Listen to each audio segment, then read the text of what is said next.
You are lying in total darkness, not the soft, gray darkness of a modern bedroom where a streetlight leaks through the curtains and a little green dot glows on some charger across the room. Real darkness. The kind where you lift your hand in front of your face and see absolutely nothing. The fire burned down hours ago. Around you, your people are breathing slow and deep.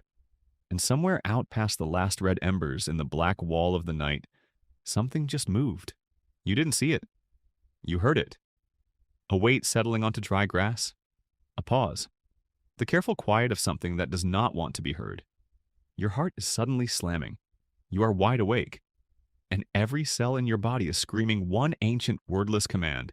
Do not move. Do not make a sound. The dark is not empty. Now here's the thing.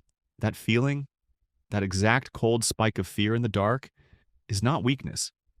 It is one of the oldest and most finely tuned survival tools you own. You did not invent it.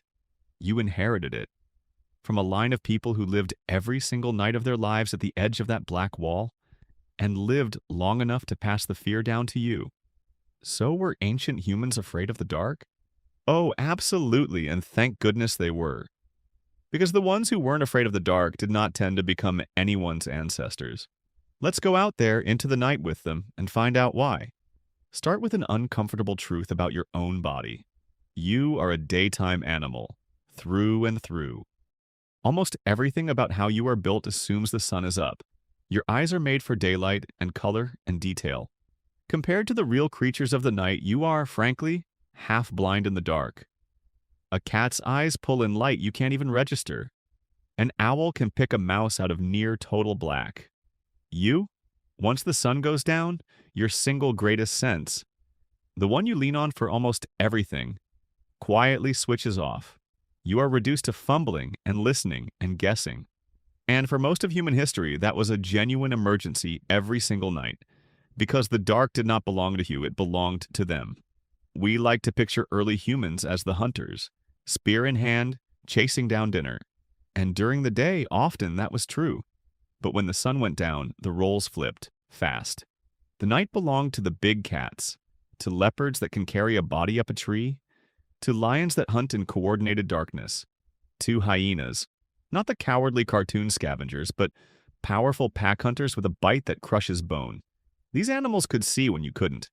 They could move in a silence you couldn't match. They knew exactly where the warm, soft, slow-moving primates were sleeping. For a huge stretch of our deep history, our ancestors were not the top of the food chain. They were on the menu. And we have the fossils to prove it. There is a famous skull of an early human child, a tiny relative we call the Taung Child. And in the bone around the eye sockets are puncture marks that exactly match the talons of a large bird of prey. A child carried off by an eagle millions of years ago.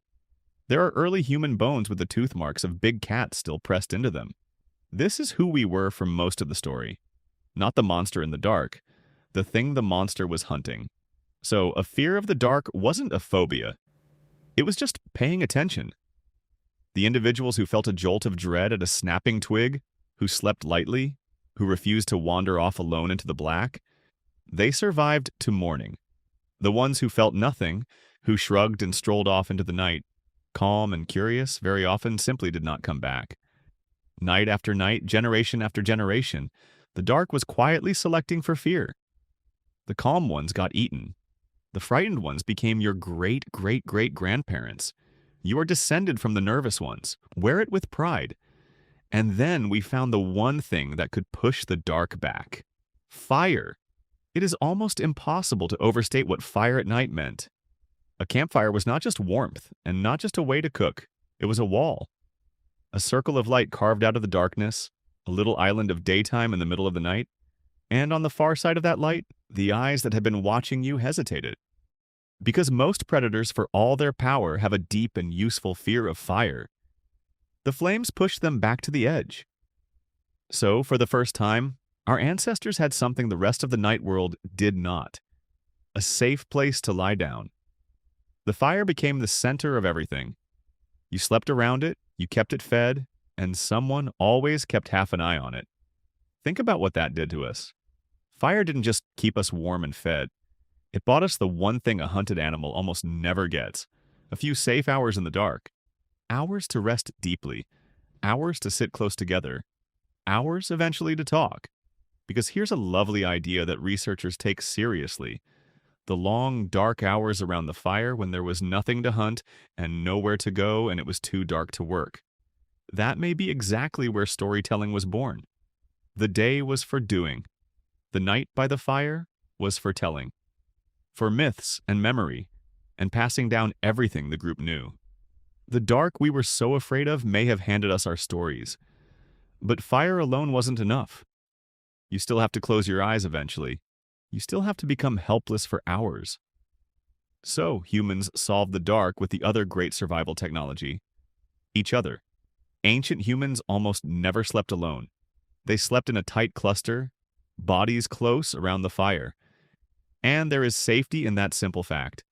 A predator faces not one sleeping target, but a whole group that might wake and fight back together.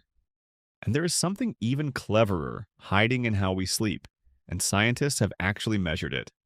There is an idea called the Sentinel hypothesis. The thinking goes like this. In a group of mixed ages, people naturally fall asleep and wake up at slightly different times. The young stay up late.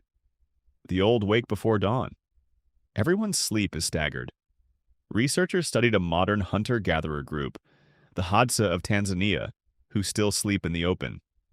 They tracked the whole group through the night for weeks, and here is the wild result. Across all those hours of group sleep, the moments when every single person was asleep at the same time added up to almost nothing, on average, just a few minutes out of the entire night.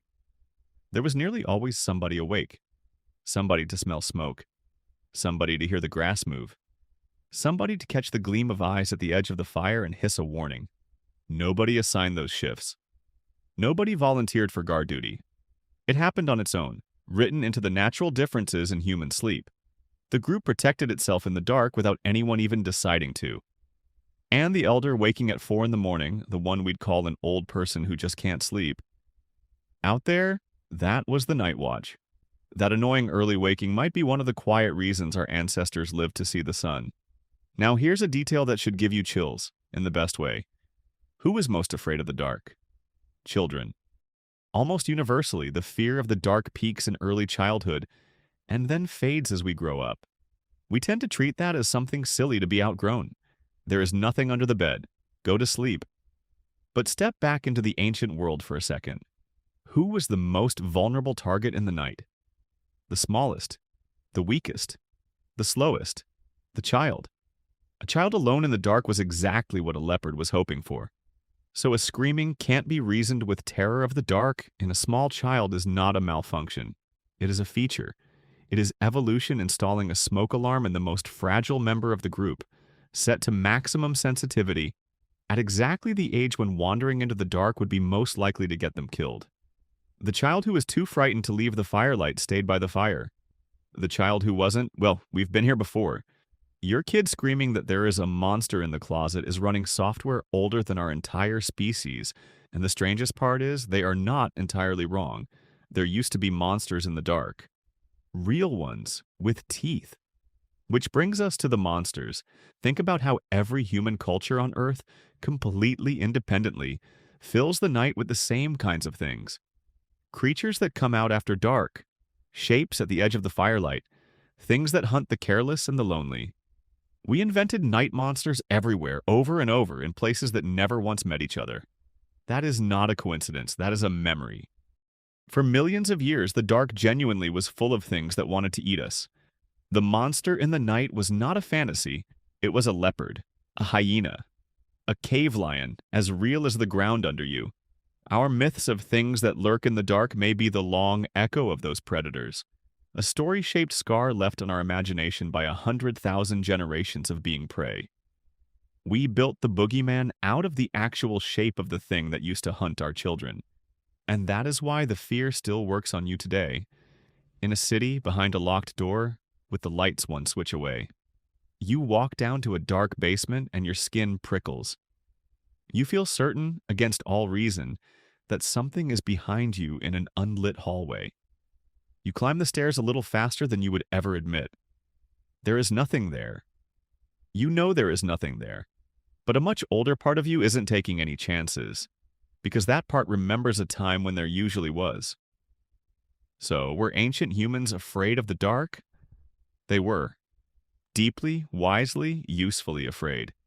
They feared the dark the way you fear a busy road, not as a weakness, but as basic respect for something that could kill you.